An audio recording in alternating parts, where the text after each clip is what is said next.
Are these people... Judging by their clothes, they appear to be phantom Hyperboreans from the distant past. That could mean they have some clues about the moon goddess's name, right?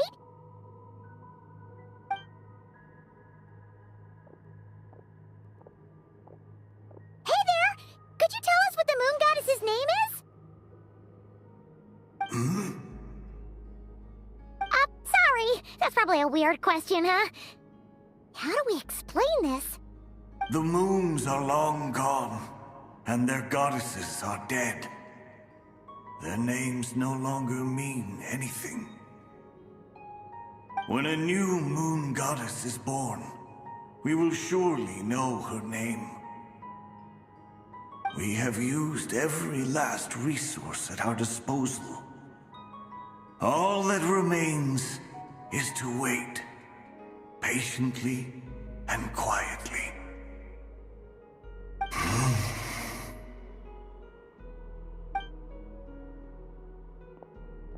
Were the people of the past all this devout? It looks like this phantom doesn't intend to converse with us any further. Surely the new moon goddess he speaks of must be Columbina. Alas, Kuthar's birth came long after the age in which he lived. But, maybe if we find a phantom from a more recent age, they might know Columbina's real name. True. Keep an eye out. We should be able to tell which era they're from by the clothes they wear. Yeah!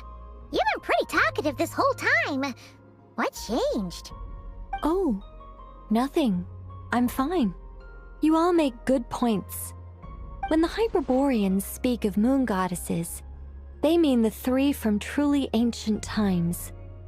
I can't imagine they would know anything about our current moon goddess. There once was a time when the moon goddesses blessed them greatly and protected them from harm. So, when the war between the gods and dragons plunged the world into chaos, it seems they looked once more to the moons for help, praying for a new goddess to be born. Yeah, that checks out. Let's continue on. Who knows what else we may discover?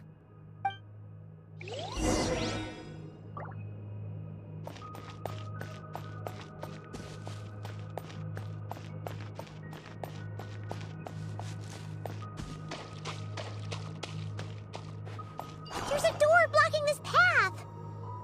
Not a problem. Try this. Whoa! How did that door suddenly collapse? This device was maintaining the door's integrity. Remove the core, and the device stops working.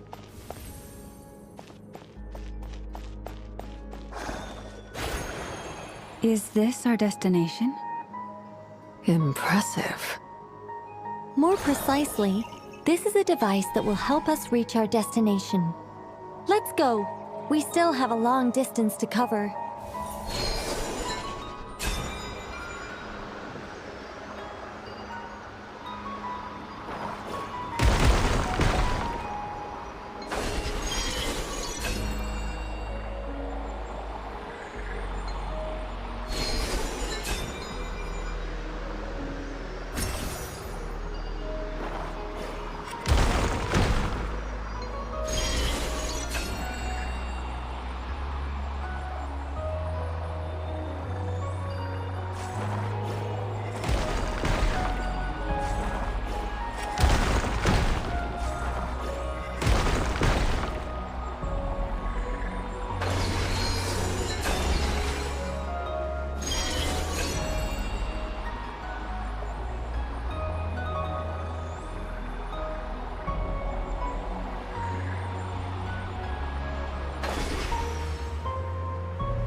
Let's try that device again. Remember the door from earlier?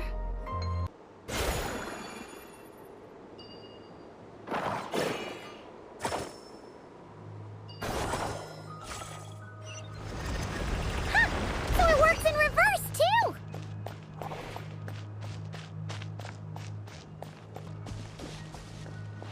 The humans we see are all phantoms, but the monsters are real. What a fascinating place. There'll be plenty of time to admire it later. This is where you fall. Laid bare.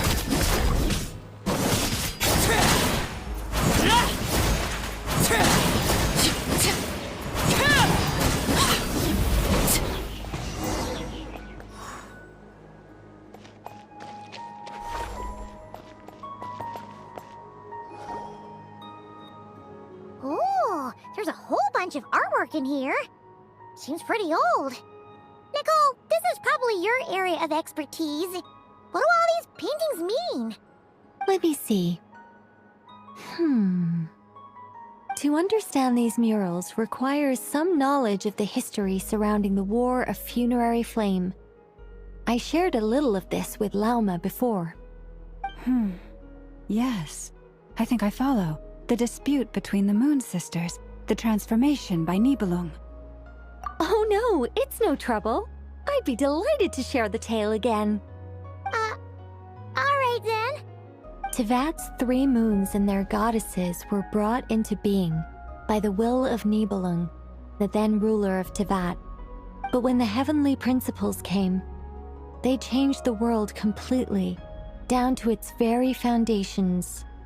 The moon goddesses were nowhere near strong enough to challenge this entity. But the heavenly principles did not view them as heretical entities that had to be removed. Essentially, the 3 moons existed to keep this planet alive and operational, which did not directly conflict with the heavenly principles' aims. Nevertheless, the inherent precariousness of this arrangement would soon be revealed. Nibelung returned. Yes. He did, and thus began the War of Funerary Flame, a battle for dominance between Nibelung and the heavenly principles. Discord would soon emerge between the 3 moon sisters. One would voice the opinion that they should follow Nibelung, for it was he who first hung the moons in the sky. Another would argue that taking sides in the conflict would only bring the world closer to ruin. There was no telling where it would lead, especially since their creator had returned, bearing the perilous power of the abyss. Nibelung would eventually discover their disloyalty. He had all 3 imprisoned before transforming the moons into weapons with which to fight against the heavenly principles. What? Weapons? Yes, the very moons that had once defended the planet became instruments of death and destruction, striking terror into the hearts of all living things. And although the heavenly principles and the 3 moon sisters had once been at peace, it now seemed that the moons posed an unacceptable threat to Tevat. It is possible that the heavenly principles did not know of the goddess's imprisonment. If so, the weaponization of the moons would surely have been viewed as an intentional breach of the peace agreement. Regardless of who knew what, when, the heavenly principles shattered 2 moons and flung the other beyond the skies. Whether the goddesses managed to escape Nibelung's captivity after his fall, nobody knows.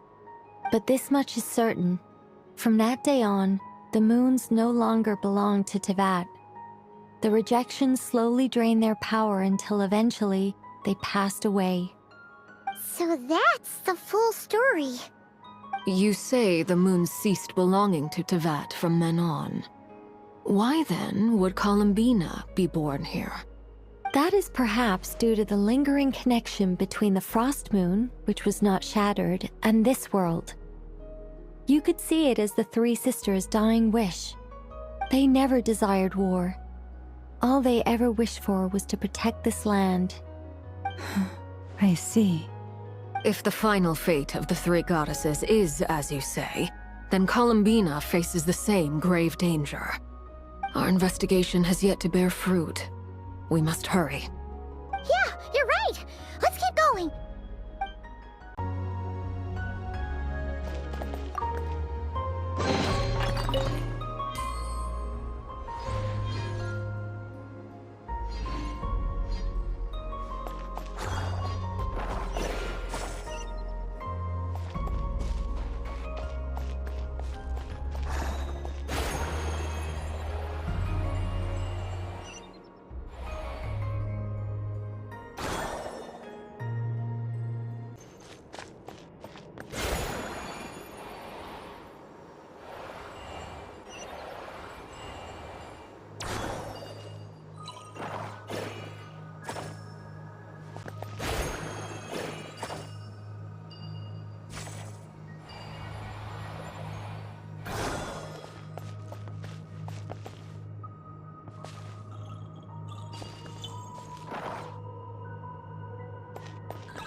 Why do the creators of this world no longer show mercy upon their people?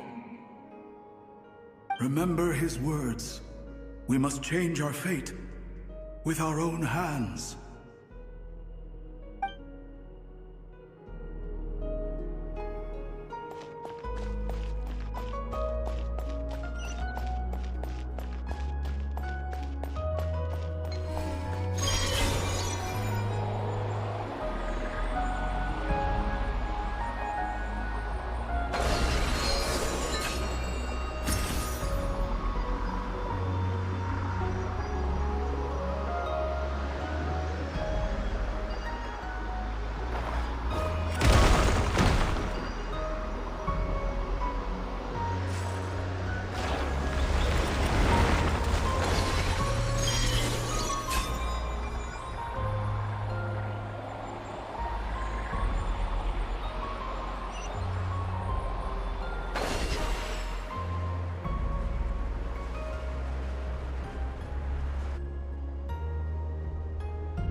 We're finally here!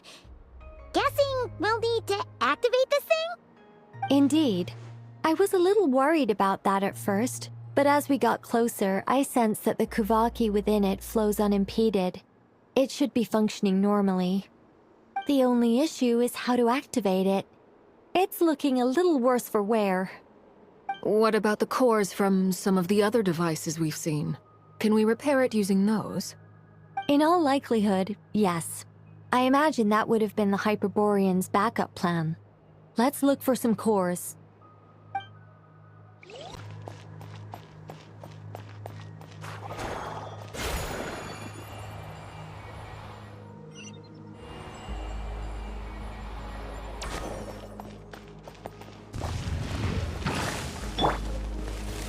Solidify!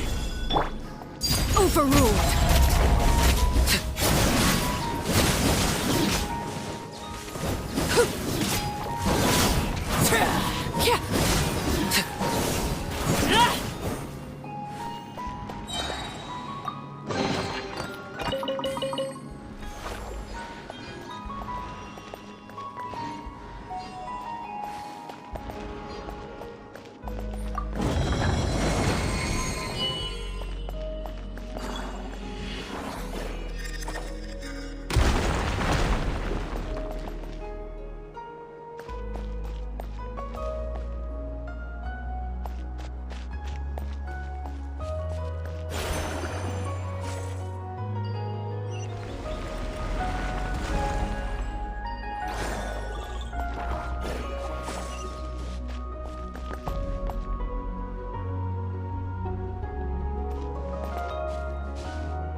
Walk up, then jump down.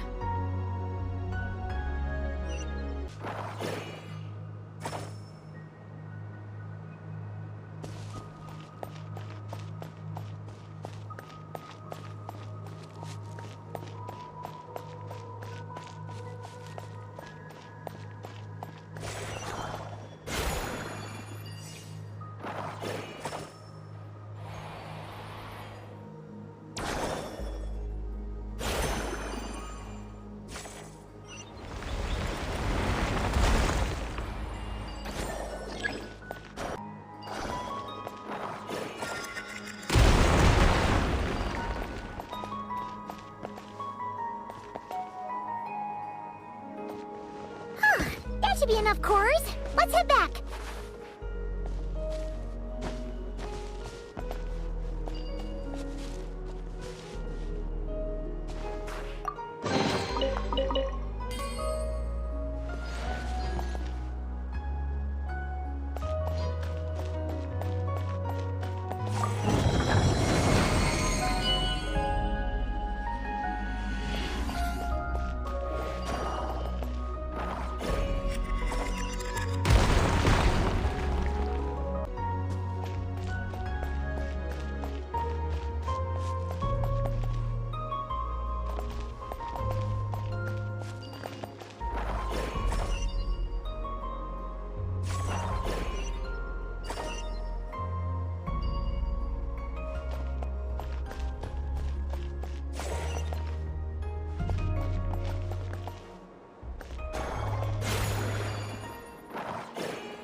The device is up and running.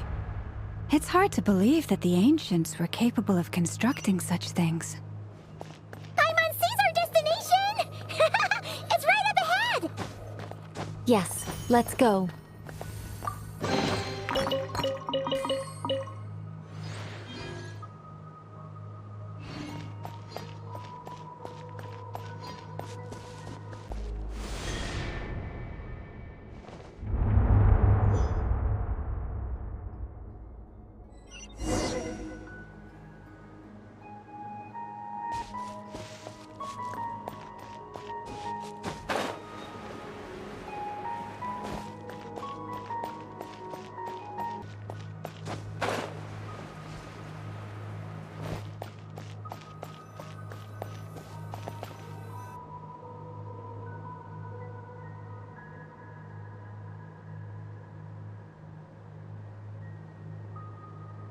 This is where the people of Hyperborea communicated with the moons. We need only place the moon marrow upon this platform on Moon Prayer Night, and we shall be able to open a portal to the moon and send our moon goddess back home. The assumption being, of course, that we can find her first. That's right. You want to know if it's safe there, don't you? And yet, she has no choice but to return. You know this. That's not the only issue here. This is the end of the line, right? We've explored everything we can. And despite looking at historical artwork and talking to people from Hyperborean times, we're still no closer to learning Columbina's name. If it's not too much trouble, could you tell me exactly what Alice said to you about finding her name? Oh, sure. What she said was... Then your first job is to find it. As a moon goddess, I'm sure she must have a name she identifies with. Neither Columbina nor Kutar is her true name, and she's never really accepted either of them. Is it not also possible that she has never had a true name? Not at any point in history? That would be a hard pill to swallow. But at this point, we may have to accept that that is the truth. No one knows how she came into being, and she certainly doesn't have parents in any sense that we're aware of. Perhaps she was never granted a name at all. But does that mean there's no way to get Columbina back?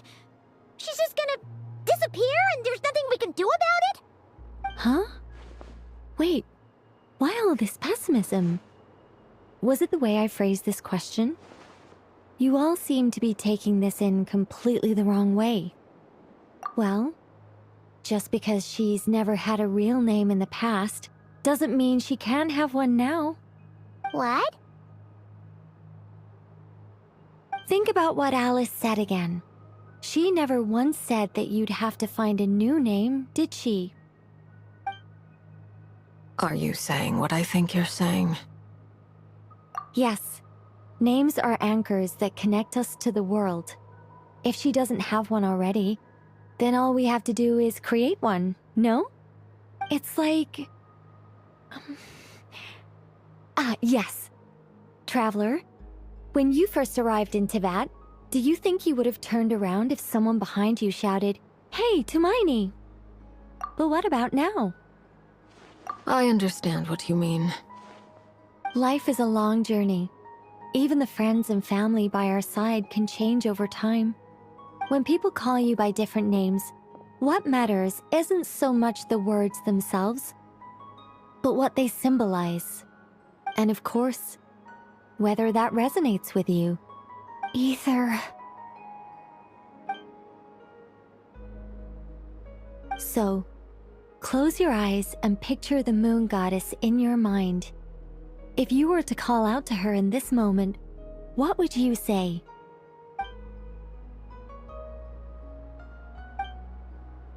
Columbina. Columbina. Paimon would call her Columbina too. She has long forsaken everything that Kutar represents. I think from now on I should call her Columbina too. Well, it sounds to me like you found your answer. Are you sure? Is it really that simple? We haven't found her this whole time, and not for lack of trying. For a journey like this, the process is every bit as important as the outcome. Had you not searched far and wide, rejecting every other answer you were offered? How could you have come to an answer you felt was finally correct? Oh, it all makes sense now. This has Alice's fingerprints all over it. Are you suggesting that mage knew from the start that Columbina never had a real name to begin with? I can't say for sure. But I can definitely imagine her chuckling in satisfaction somewhere right now, saying, "Ah, what fun." Llama! Your antlers! You should hurry. The festive moon has begun to rise. Do not worry, for when you called the name Columbina just now, I could sense that the power within was enough to summon back the moon goddess. The power within what? The name? Yes. So, the thing is... What's wrong now? This is so annoying. I really want to explain how that whole thing works. Starting from the founding principles of Tevat and... Oh, I could talk about this for hours. But... Deep breaths, Nicole. Deep breaths. You're an angel. A sober, sensible, solemn angel who has her priorities straight. Okay then. Sorry for asking. Clearly a bad call on Paimon's part. Anyway, you all need to hurry. Last thing, remember how it felt when you called out that name. Then it is agreed. By the name Columbina, we shall find her. Then we'll throw her the best Moon Paranite party ever! And at last, we will send her home.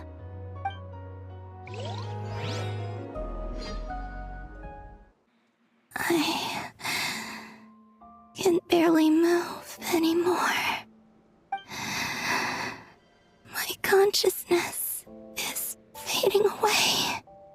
Have they come back out? I'd love to see them one more time.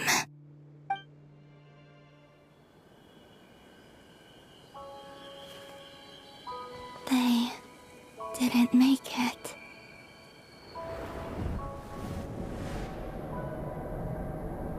Could you tell me your name? My name is... Columbina!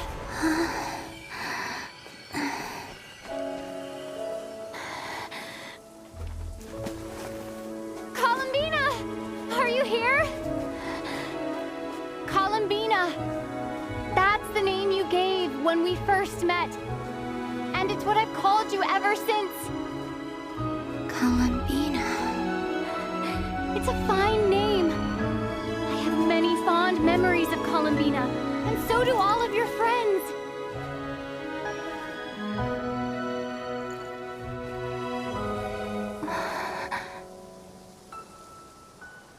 If you like this name,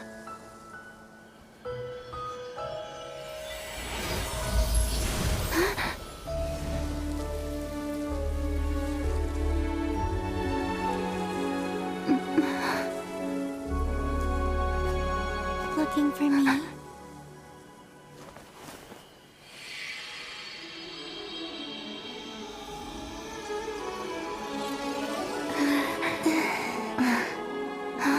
I like it. You can carry on using it. My name is Columbina Hyposelenia.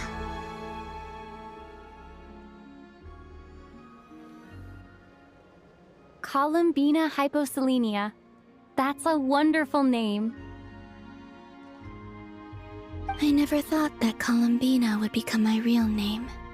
But after I met you and my other friends, the things that this name stood for slowly began to change. It went from being a Fatui code name to something my friends call me.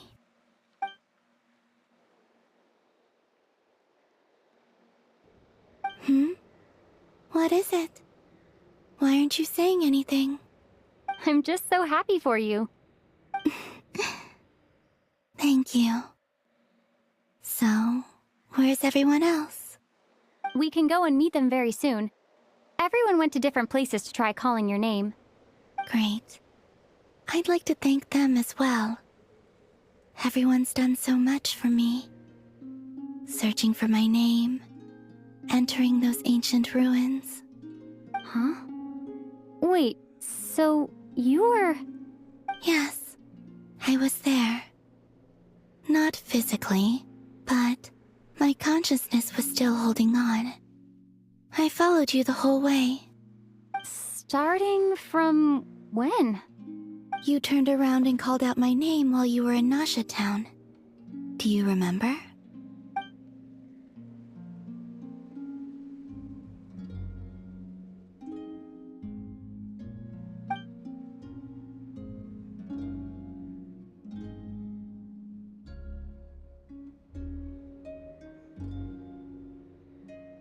Let's go. We don't want to keep them waiting. Sure. In that case, come with me. But... Hmm? Before that, could you call my name one more time? Sure. Come with me, Columbina Hyposelenia.